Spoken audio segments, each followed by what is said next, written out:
The combination of vegetables and a creamy cheese sauce makes this creamy potato and mushroom casserole extra tasty.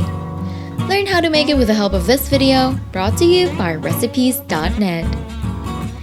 Preheat the oven to 425 degrees Fahrenheit and grease a baking casserole with cooking spray.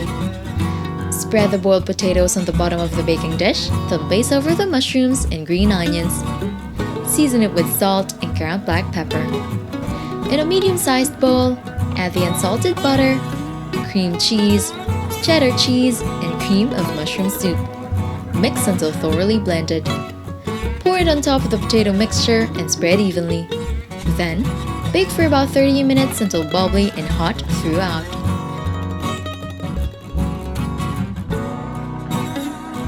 Garnish with chopped parsley before serving.